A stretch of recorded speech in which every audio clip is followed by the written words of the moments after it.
अस्सलाम वालेकुम क्लास। बेटा आवाज़ आ रही है?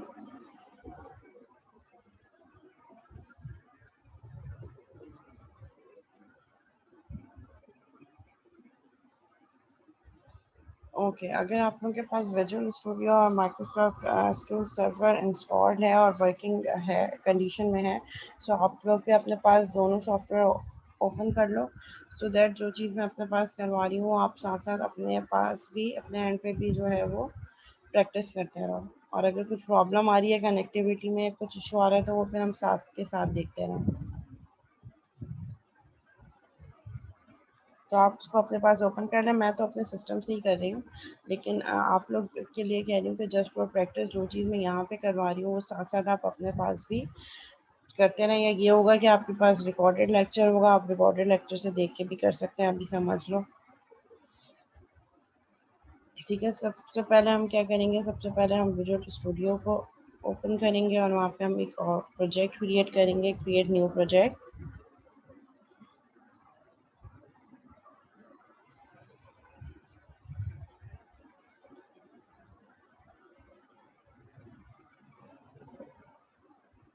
ठीक है, यहाँ से हम Windows form based application select करेंगे C# की।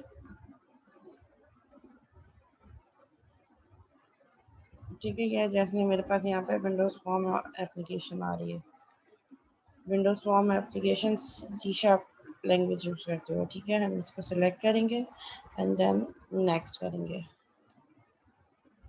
हमारे पास प्रोजेक्ट का नेम पूछ रहा है, हम इसको कह देते हैं, प्रोजेक्ट का नेम इज़ DB कनेक्शन। ठीक है, और फिर इसके बाद हम इसको नेक्स्ट कर देते हैं।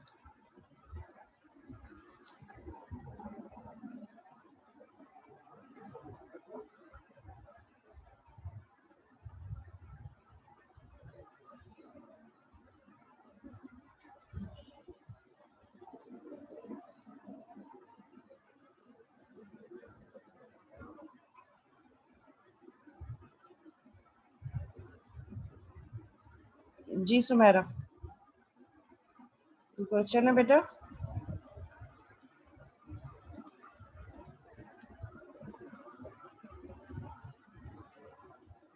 ओके, अच्छा मेरा सिस्टम थोड़ा स्लो हो गया है और ये सॉफ्टवेयर करने के बाद तो और मज़ीद स्लो हो गया है, so it will take some time.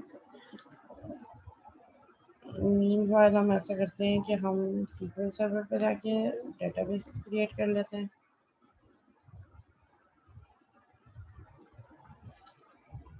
ठीक है, ये मेरे पास सीक्वल सर्वर एसक्यूएल सर्वर का एनवायरनमेंट है।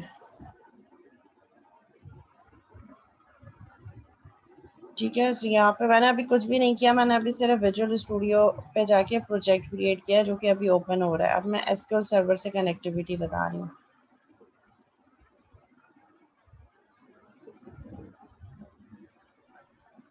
मैम ये एसक्यूएल वर्कबेंच पे काम नहीं होगा इसका? तो एसक्यूएल सर्वर मैनेजमेंट स्टूडियो, और उसके लिए पहले आपको एसक्यूएल सर्वर चाहिए होगा और इंटरफेस के लिए Microsoft SQL server management studio चाहिए होगा। इंस्टॉल करना पड़ेगा या अलग से माइक्रोसॉफ्ट एसक्यूएल सर्वर मैंने? इंस्टॉल, हाँ, पहले माइक्रोसॉफ्ट एसक्यूएल सर्वर, मैं आप लोगों को एक लिंक शेयर कर दूंगी, वो यूट्यूब ट्यूटोरियल है, मैंने भी उसी ट्यूटोरियल को देख के डाउनलोड किया है, उसमें स्टेप बाय स्टेप है, तो मैं वो लिंक आपके साथ ग्रुप पे शेयर कर दूंगी, व्हाट्सएप ग्रुप पे। यस मैम, मैंने बहुत डाउनलोड करने की कोशिश करी, रात को ना हुआ ही नहीं वो। हाँ, मैंने भी पूरी रात लगी मुझे, क्योंकि वो कुछ प्रॉब्लम दे रहा था, कभी कभार वो कंपेटिबिलिटी इशू की वजह से बहुत प्रॉब्लम्स होती हैं।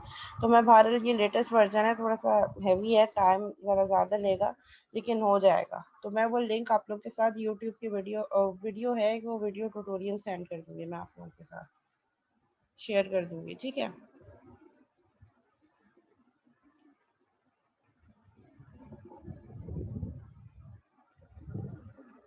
मेरा सिस्टम जो है ना वो बहुत हैंग हो चुका है इसको इंस्टॉल करने के बाद।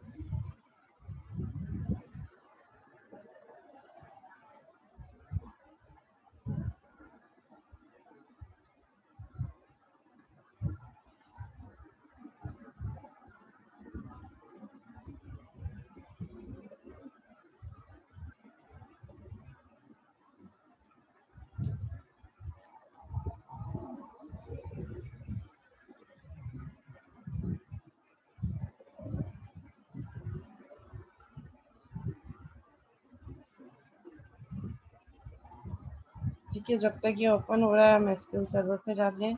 एसक्यूएल सर्वर पे सेटिंग हमें क्या रखनी है, आपके पास हो स्क्रीन शेयर हो रही हो,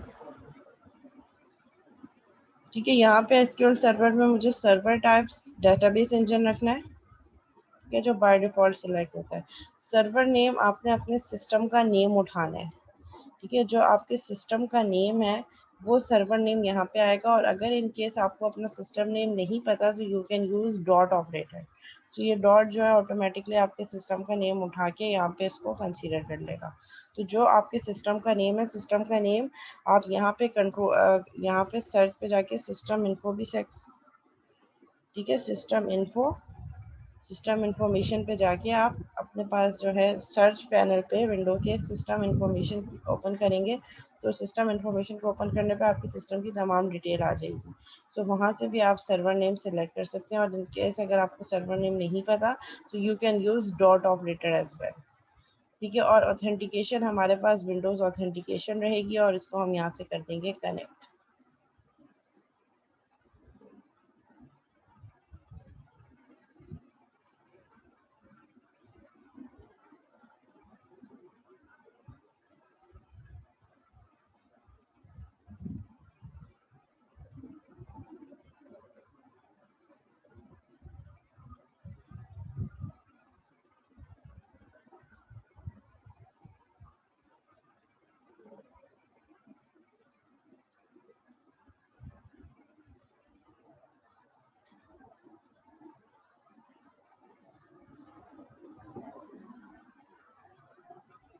ठीक, ये हमारे पास कनेक्ट हो गया है।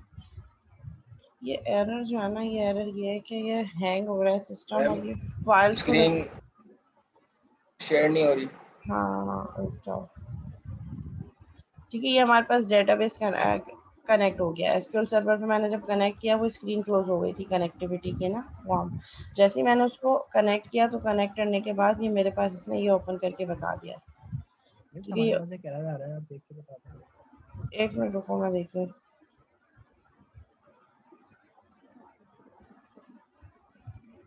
ठीक है। कनेक्ट करने के बाद आपके पास ये वाली स्क्रीन आ रही होगी, जिस पर लेफ्ट पे आपके पास जो है ये एसक्यूएल सर्वर का नेम, और उसके बाद ये कुछ इसके अपने बिल्ट इन डेटाबेसेस टेबल्स और ऑप्शंस आ रहे होंगे। जी, एरर किसके पास आ रहा था, फरजान आपके पास आ रहा था? करो, अपनी स्क्रीन शेयर करो, आपने डिसेबल हुई थी। चेक करो इनेबल है।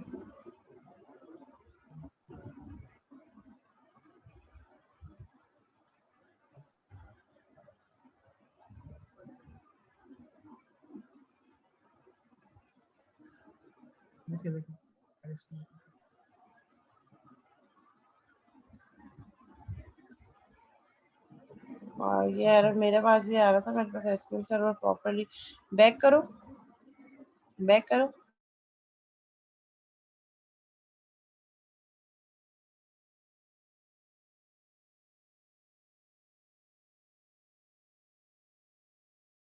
अच्छा, मुझे एक्सेस दो अपने सिस्टम का, फरजान रिमोट एक्सेस दो। वो करें रिक्वेस्ट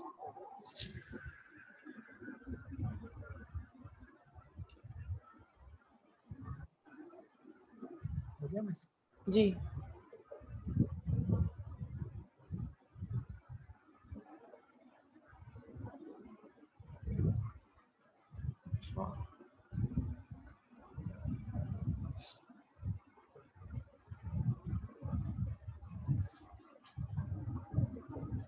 प्रॉपर्ली इंस्टॉल हुआ है आपका एसक्यूएल सर्वर? ये भी आपने 2012 वर्जन बोला था। इससे पहले कभी चला के देखा है? नो बस आता है। ये चला के देखना चाहिए था ना। ऐसा करना, मैं वो जो वीडियो ट्यूटोरियल सेंड करूंगी ना, उसको देख देख के इंस्टॉल करना। ये मुझे लग रहा है आपके साथ यही प्रॉब्लम हुई है कि आपने मैनेजमेंट स्टूडियो डाउनलोड कर लिया है और आपने एसक्यूएल सर्वर डाउनलोड नहीं किया। पहले एसक्यूएल सर्वर डाउनलोड होगा, जब वो प्रॉपर डाउनलोड हो जाएगा फिर उसके बाद मैनेजमेंट स्टूडियो डाउनलोड होगा। Management studio is just an interface जो ओवरऑल आपके एसक्यूएल सर्वर में जो डेटाबेसेस और टेबल बनेंगे उनको जो है वो मैनेज कर रहा है, जबकि एक्चुअल काम आपका एसक्यूएल सर्वर का है। तो यहाँ पे मुझे लग रहा है कि आपने एसक्यूएल सर्वर डाउनलोड नहीं किया, आपने direct Microsoft SQL server management studio download किया। ऐसे ही है फरहान? मींस मैनेजमेंट स्टूडियो में जाकर हमने उन्होंने कहा था कि फुल इंस्टॉलेशन का ऑप्शन था। आपकी आवाज नहीं आ रही फरहान। जैसे एक ऑप्शन था उसके अंदर फुल इंस्टॉलेशन का, हाँ, ये फुल उसमें हमने इंस्टॉलेशन एसक्यूएल सर्वर की नहीं है, ये Microsoft SQL server management studio की इंस्टॉलेशन है। ये एरर मेरे पास भी आ रहा था। एक काम करो, अपने पास जरा कंट्रोल पैनल ओपन करो। कंट्रोल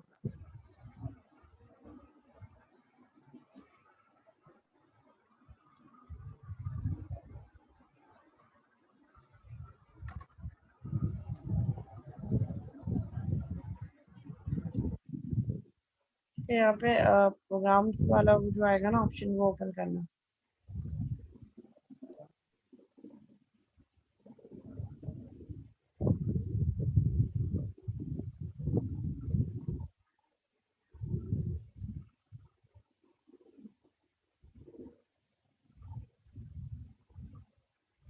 ठीक है, यहाँ पे हम देखते हैं सारी फाइल्स ओपन हो जाए तो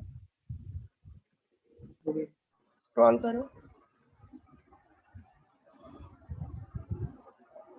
SQL Server 2008, Microsoft SQL Server 2008 policies, Microsoft SQL Server 2008 setup, local DB, this local DB। Scroll करो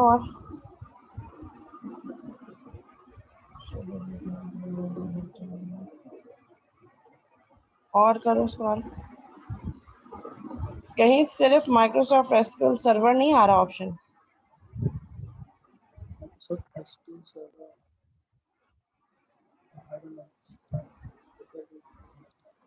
सर्वर की पीसी। हाँ वही, ये बहुत सारी इसकी इंस्टॉलेशन फाइल्स बहुत होते हैं। चलो मैं ऐसा करूँगी, मैं तुम्हें वो वीडियो ट्यूटोरियल सेंड कर दूंगी, उसमें से देख देख के करना। मुझे लग रहा है यहाँ पे एसक्यूएल सर्वर इंस्टॉल नहीं हुआ। मेरे पास भी ये सेम एरर आ रहा था। मैंने मैनेजमेंट स्टूडियो कर लिया था, मेरे पास भी ये सारी फाइल्स आ रही थी, लेकिन एसक्यूएल सर्वर जो है, जो एक्चुअल चीज़ है वो नहीं थी मेरे पास। आपका वर्जन कौन सा है? वर्जन मेरे पास जो है वो है 2018 है आई गेस। मैं भी 2008 R2 और 2012 मैंने किया था, तो मेरे पास प्रॉब्लम आ रही थी।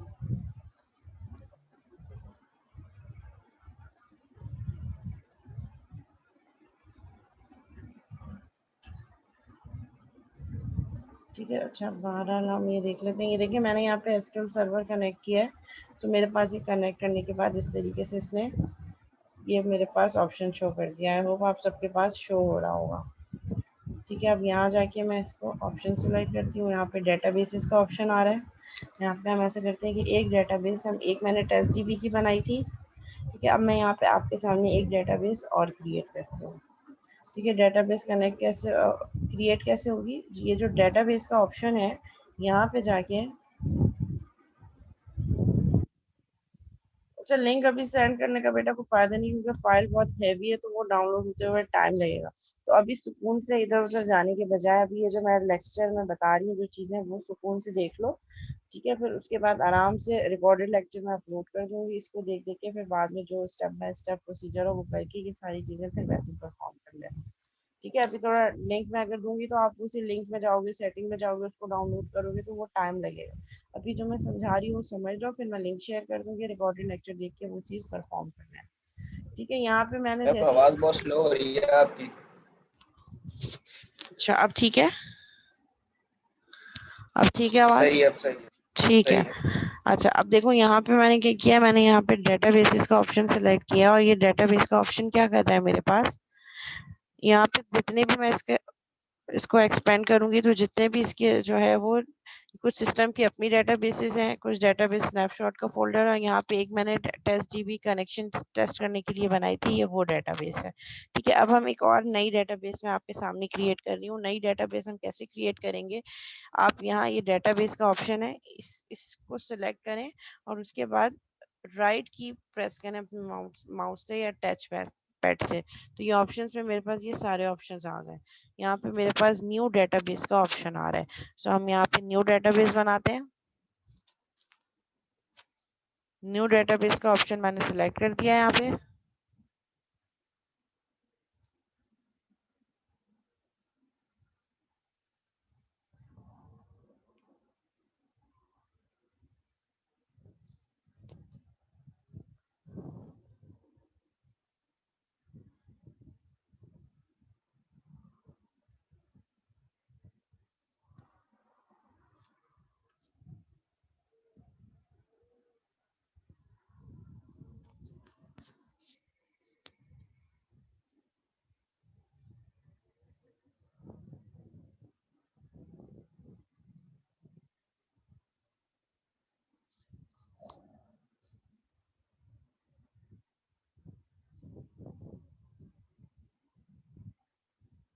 बहुत स्लो चल रहा है, तो हमें रात लग जाएगी, हो जाएगी।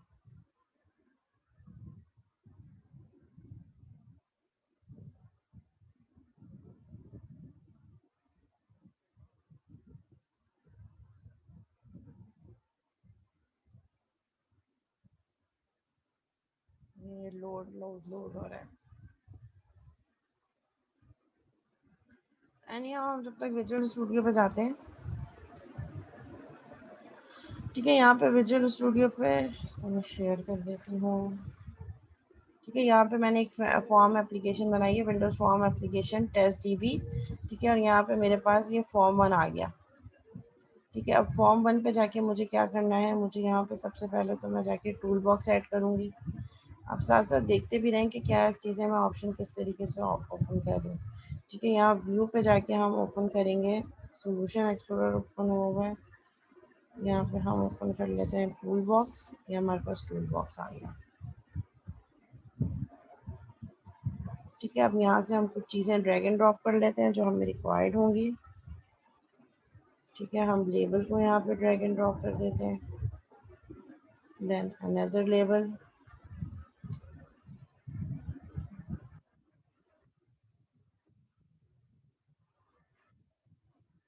ठीक है, फिर यहाँ पे हम एक और लेबल ले लेते हैं।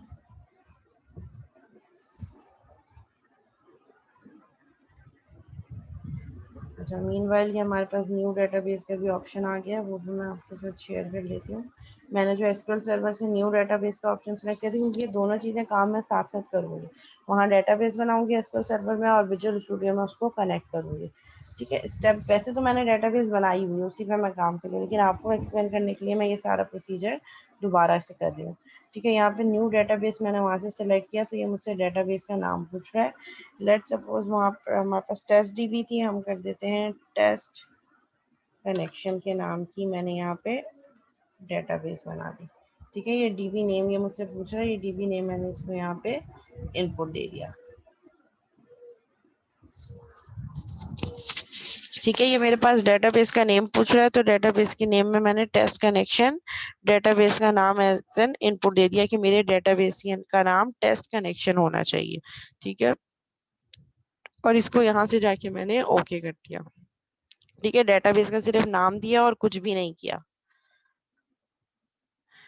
ठीक है, और ये कनेक्ट करने के बाद हमने इसको ओके कर दिया। जी बेटा, आप एमएस एक्सेस पे भी कर सकते हैं।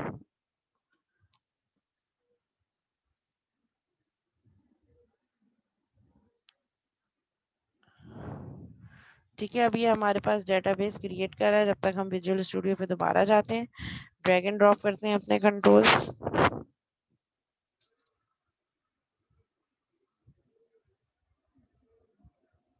ठीक है, यहाँ पे आके मैंने एक और लेबल ड्रैग एंड ड्रॉप किया।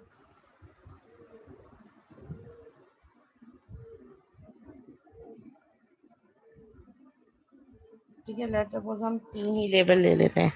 हम ये सपोज कर रहे हैं कि हम एक पर्सन का जो है टेबल बनाएंगे और उसकी इंफॉर्मेशन हम यहाँ पे क्रूड ऑपरेशन हम करके देख लेते हैं। Crude operation means search, insert, update, delete, जो बेसिक हमारे पास डेटाबेस के ऑपरेशंस होते हैं वो करके देख लेते हैं। ठीक है, और हमारे पास टेबल कौन सा होगा, पर्सन का। हम पर्सन की इंफॉर्मेशन लेंगे और उसी पे सारी चीजें परफॉर्म कर रहे होंगे। ठीक है, तो यहाँ से मैं one by one her level की वैल्यू चेंज करूंगी और लेवल का नेम चेंज करूंगी। जैसे ही हम किसी भी लेवल पे सिलेक्ट करेंगे, यहाँ पे प्रॉपर्टीज की विंडो है हमारे पास। ठीक है, जैसे ही मैं कोई लेवल सिलेक्ट करूंगी, यहाँ पे मेरे पास प्रॉपर्टीज की विंडो उस लेवल की तमाम इंफॉर्मेशन शो कर रही होगी। टेक्स्ट क्या आ रहा है, लेवल 1, हम इसको कर देते हैं नेम। ठीक है, और हम इस लेवल का नेम चेंज कर देते हैं, जो मतलब जिस नेम से हम आगे इसको रेफर करेंगे कि इसमें हमें कुछ चेंजेस करने हो।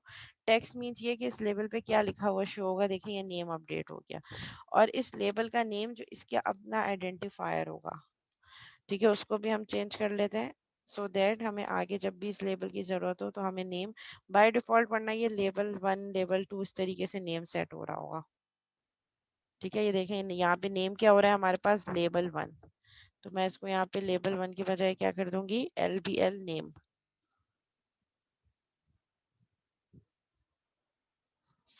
ठीक है, ये मैंने इसका नेम और इसकी जो है वो टेक्स्ट दोनों चेंज कर दिया।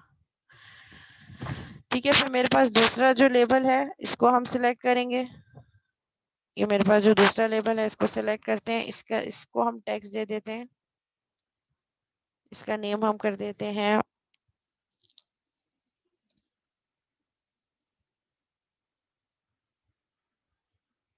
पर्सन का नेम और उसका फादर नेम।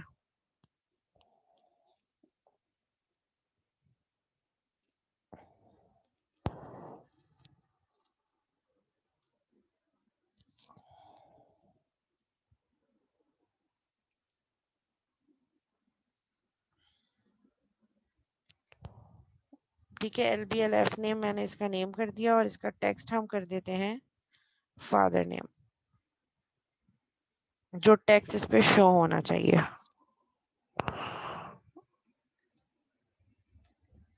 ठीक है, ये मेरे पास फादर नेम। फिर इसके बाद जो थर्ड लेवल है हम इसको कर देते हैं एड्रेस, कि हमारे पास एड्रेस हो गया। ठीक है, और इसका हम जो लेबल नेम है वो कर देते हैं LBL एड्रेस। अब कुछ बेहतर हुई आवाज?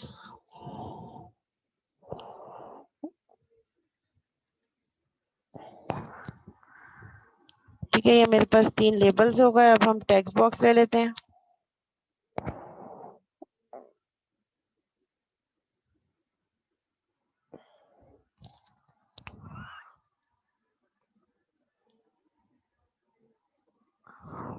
ठीक है, ये टेक्स्ट बॉक्स जो है हम यहाँ पे ड्रैग एंड ड्रॉप कर देंगे हर लेबल के आगे।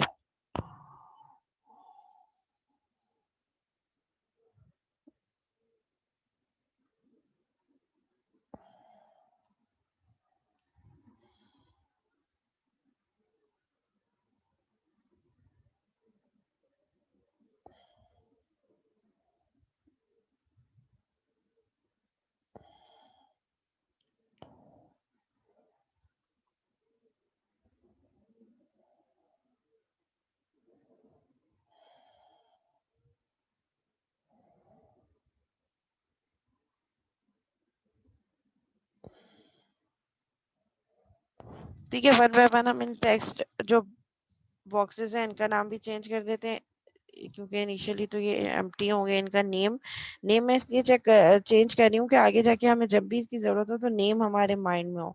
अगर ये बाय डिफॉल्ट होगा तो देखें इसका टेक्स्ट एम्प्टी है, ये हम रन टाइम पे इसको टेक्स्ट देंगे कि इस पे क्या वैल्यू इनपुट करनी है। इसका नेम हम सिलेक्ट कर सकते हैं, इसका नेम हम कर देते हैं TXT नेम।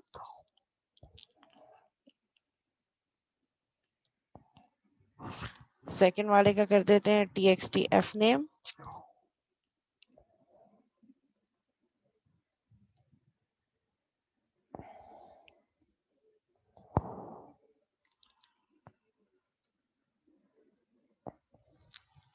ठीक है, मैंने हर टेक्स्ट बॉक्स का भी नाम चेंज कर दिया। अब हमें क्या चाहिए होंगे, हमें कुछ बटन चाहिए होंगे। लेट सपोज 3 हम बटन यूज करते हैं यहाँ पे।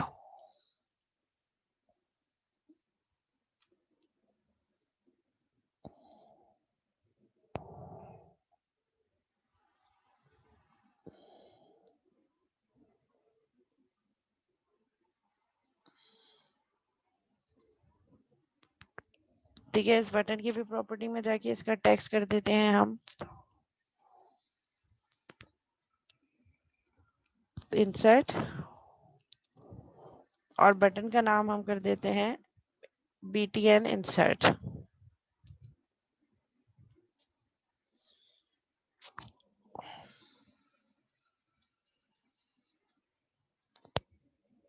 BTN insert. फिर इसी तरह सेकंड वाला बटन है, इसको हम अपडेट कर दे, इसका टेक्स्ट कर देते हैं BTN अपडेट।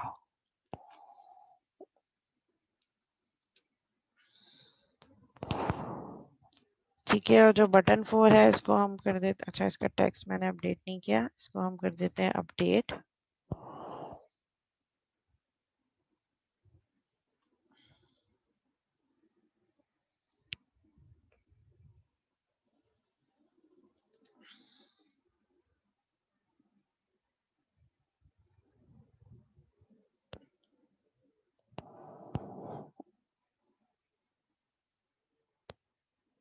ठीक है, और जो थर्ड बटन है इसको हम कर देते हैं, इसका टेक्स्ट कर देते हैं डिलीट,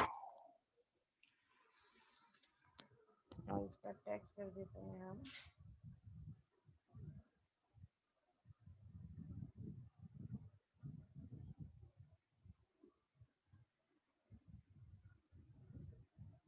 BTN डिलीट। ठीक है, ये मैंने 3 बटन यूज कर लिए, उसी के अकॉर्डिंगली मैंने टेक्स्ट बॉक्सेस कर लिए।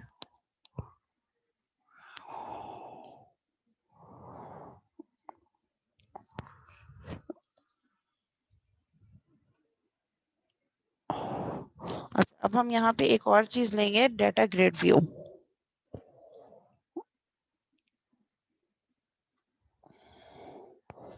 ठीक है, इस डाटा ग्रिड व्यू क्या करेगी, जो हमारे पास डेटाबेस में टेबल होगा उसको इस ग्रिड में लाके शो कर देगा। ठीक है, अभी ये एम्प्टी है, अभी हम इसकी सेटिंग्स देखेंगे कि हम इस पे किस तरीके से डाटा यूज कर सकते हैं।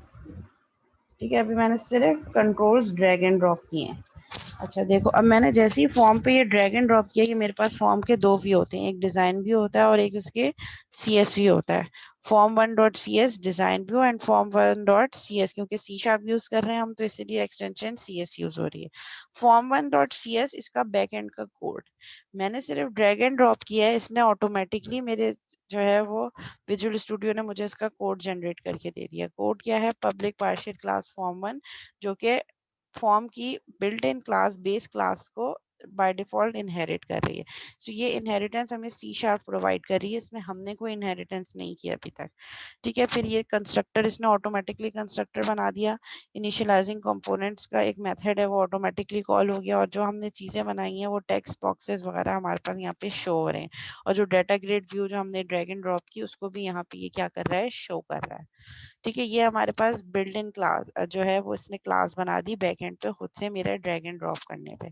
अब क्योंकि हमें OOP बेस्ड प्रोजेक्ट करना है, ऑब्जेक्ट ओरिएंटेड प्रोग्रामिंग पे काम करना है, तो हम यहाँ पे जाके इस क्लास में जाके, ठीक है आपके पास ऑप्शन शो रहा होगा यहाँ टेस्ट DB के, जो हमने ये जो प्रोजेक्ट बनाया है, इस पे जाके मैं एक क्लास ऐड करूंगी।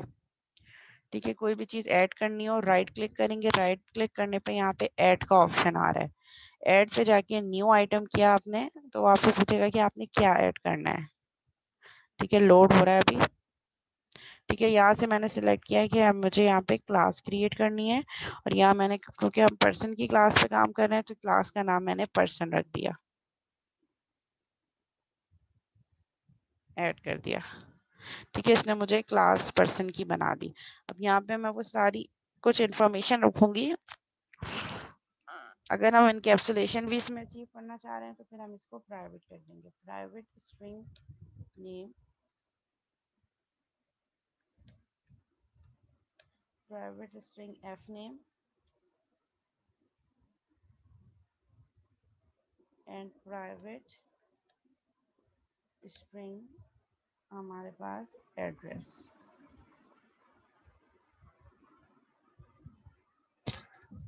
ठीक है, मैंने इनको प्राइवेट रखा है ताकि हम इनकैप्सुलेशन भी इसी तरह आप मैं एज्यूम कर रही हूँ कि आपके प्रोजेक्ट में भी ऐसे ही हो। ठीक है, यहाँ पे हमने एक अलग से क्लास बना ली, इसमें हम अब प्रॉपर्टीज लगाएंगे।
ठीक है, ये मैंने तीनों फील्ड्स के लिए, ये मेरे पास जो डिफॉल्ट फील्ड है इसके लिए मैंने प्रॉपर्टी सेट कर दी। नेम के लिए, एफ नेम के लिए और एड्रेस के लिए, जिन तीनों को मैंने प्राइवेट रखा था। ठीक है, अब मैं इसके बाद इस क्लास का कंस्ट्रक्टर बनाऊंगी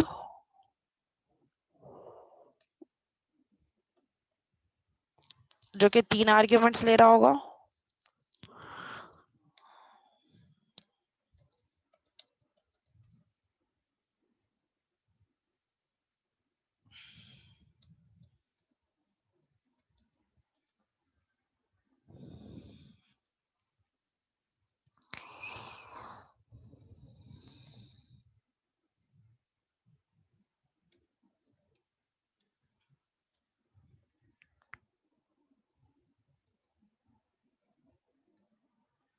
अच्छा, मीटिंग एंड हो जाएगी तो सेम मीटिंग आईडी पे ज्वाइन करेंगे for and without any delay. ठीक है, मैंने अभी यहाँ पे कुछ नया काम नहीं किया। मैंने जो अपनी फॉर्म एप्लीकेशन बनाई है वहाँ पे जस्ट राइट क्लिक करके मैंने ऐड के ऑप्शन पे जाके न्यू आइटम सेलेक्ट किया और न्यू आइटम पे जाके मैंने क्लास सिलेक्ट की है। क्लास का नाम मैंने पर्सन दे दिया, ऐड किया तो इसने मुझे क्लास बना दी पर्सन की। इस पर्सन की क्लास में मैंने 3 एट्रीब्यूट सेट किए, name, F name and address. ठीक है, क्योंकि मैं चाह रही हूँ कि आपके प्रोजेक्ट में मैं आपको ओप भी इम्प्लीमेंट करके बता दूं कि आपने ओप पे कैसे काम करना है अपने प्रोजेक्ट पे। इसीलिए मैंने ओप का जो है एक पिलर, एक तो कंस्ट्रक्टर बना दिया। कंस्ट्रक्टर के थ्रू इन कंस्ट्रक्टर 3 आर्ग्यूमेंट्स लेगा, पैरामीटराइज कंस्ट्रक्टर बनाया और उस आर्ग्यूमेंट के थ्रू इन तीनों वैल्यूज को सेट करेगा। दूसरा मैंने ये किया कि मैंने इन तीनों फील्ड्स को प्राइवेट कर दिया so that I can not access them directly outside this class. तो इसको हम इनडायरेक्टली थ्रू प्रॉपर्टीज एक्सेस कर सकते हैं, इसलिए मैंने name, F name and address तीनों के लिए एक एक पब्लिक प्रॉपर्टी बना दी है। ठीक है, रिटर्न, गेट और सेट करवा दिया तीनों प्रॉपर्टीज में।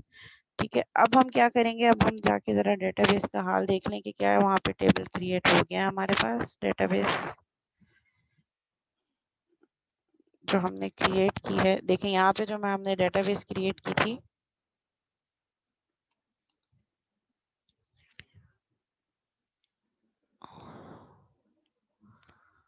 देखें ये टेस्ट कनेक्शन का मैंने यहाँ पे जो डेटाबेस बनाई थी वो डेटाबेस मेरे पास यहाँ पे क्रिएट हो गई। एक तो मेरे पास पहले की बनी हुई थी, एक मैंने अभी टेस्ट कनेक्शन की अभी अभी बनाई है। ठीक है, हम इसको एक्सपेंड करेंगे। ठीक है, एक्सपेंड करने पे अभी इसमें कोई टेबल नहीं है।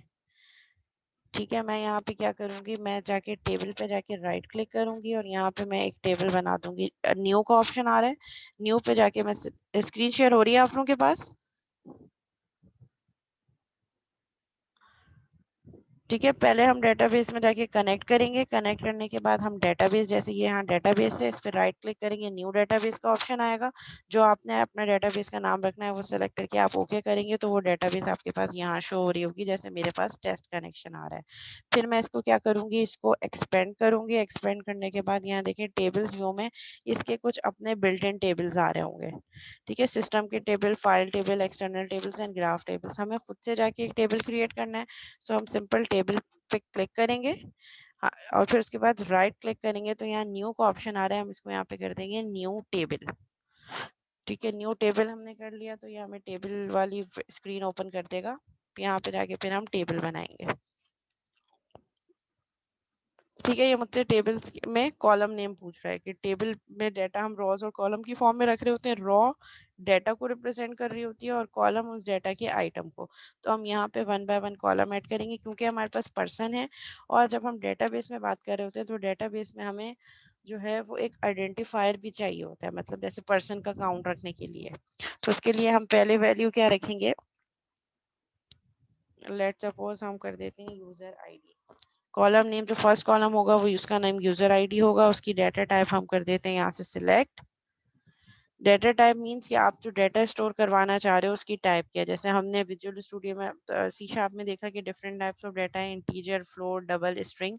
यहाँ पे डेटाबेस की भी कुछ अपने जो है वो हमारे पास डाटा टाइप्स हैं। क्योंकि हम कह रहे हैं कि ये इंटीजर होगा, आईडी है, आईडी हमेशा इंटीजर में होगी, तो यहाँ से हम कौन सा ऑप्शन सिलेक्ट करेंगे, यहाँ से हम सिलेक्ट करेंगे इंटीजर।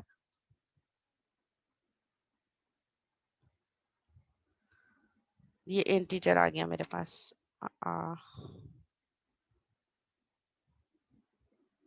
ठीक है, हम डेटाबेस में इमेज भी ऐड कर सकते हैं अगर इमेज करना चाहें तो हम। ठीक है, अभी मुझे एंड चाहिए तो मैंने यहाँ पे ऑप्शन एंड कर दिया। और आपकी प्राइमरी की भी जो है वो कभी भी जो है वो नल नहीं होती, इसलिए हम इसको नल नहीं करेंगे। जो प्राइमरी की है, जब यूजर का रिकॉर्ड इंसर्ट होगा पर्सन का तो इसकी वैल्यू नल नहीं होनी चाहिए। ठीक है, ये आइडेंटिफायर है, सो आइडेंटिफायर की value must should not be null. फिर हम नेक्स्ट टेबल ऐड कर, उसी टेबल के अंदर नेक्स्ट कॉलम ऐड करेंगे, पर्सन का नेम था।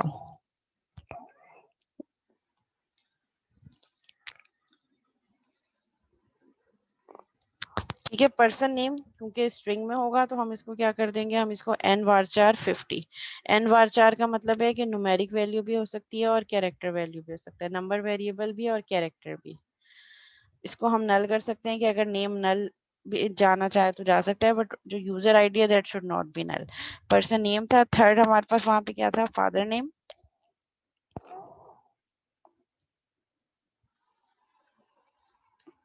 फादर नेम, इस पे जाके हमने डाटा टाइप इसको भी हम कर देते हैं n varchar 50। 50 is the size कि इसमें इतनी वैल्यू आ सकती है, इसको भी हम अलाउ नल कर देते हैं। और थर्ड वन था हमारे पास एड्रेस।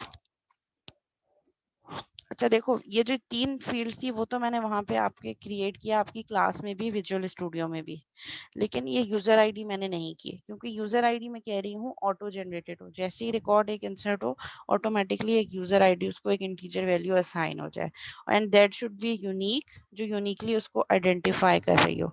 ठीक है, तो हम यहाँ पे क्या करेंगे, हम इसको ऑप्शन को सिलेक्ट करेंगे जिस भी कॉलम को हमें प्राइमरी की बनानी है। प्राइमरी की मींस यूनिकली, जो यूनिकली आपके उस कॉलम को, आपकी उस वैल्यू जो आपने रिकॉर्ड इनपुट किया है उसको आइडेंटिफाई कर सके। तो हम यहाँ से जाके इसको सिलेक्ट करके करेंगे सेट प्राइमरी की। तो देखें यहाँ पे एक की का ऑप्शन बना गया कि ये मेरे पास एक प्राइमरी की बन गई है। अब मैं ये कह रही हूँ कि मतलब प्राइमरी की क्या है, क्योंकि जैसे अब हमारे पास हमारे अकाउंट बने हैं जीमेल पे, सो मेरा जो जीमेल का अकाउंट बना है उनके सर्वर पे मुझे सिर्फ यूजर नेम और पासवर्ड पता है। बैकएंड पे जो प्राइमरी की है, जिस जो यूनिकली मुझे आइडेंटिफाई कर रही है, एग्जैक्टली कि एक वैल्यू रिपीट ना हो और उस पूरे रिकॉर्ड में यूनिकली आइडेंटिफाई करने के लिए, जैसे आपके स्टूडेंट में आप लोगों की स्टूडेंट आईडी है जो हर स्टूडेंट की यूनिक है, क्योंकि नाम सेम हो सकता है, हमजा नाम के बहुत सारे स्टूडेंट एक क्लास में हो सकते हैं, लेकिन स्टूडेंट आईडी सबकी डिफरेंट होनी चाहिए। ठीक है, जो यूनिकली आइडेंटिफाई कर रही हो। तो हम पूरे रिकॉर्ड में से किसी भी पर्टिकुलर स्टूडेंट को या रिकॉर्ड को कैसे आइडेंटिफाई करेंगे, कोई एक एट्रीब्यूट कॉलम ऐसा होगा जो उनको यूनिकली आइडेंटिफाई करी होगी, दैट शुड बी डिफरेंट। ठीक है, तो वो हमारे पास, हम हमेशा टेबल में यूजर आईडी बनाते हैं। अच्छा, मीटिंग एंड होने वाली है, फौरन से ज्वाइन करेंगे, फिर हम यहीं से कंटिन्यू करेंगे। इसमें ऑटो इंक्रीमेंट मैंने आपको बताना है कि हम उसको ऑटो इंक्रीमेंट कैसे करेंगे।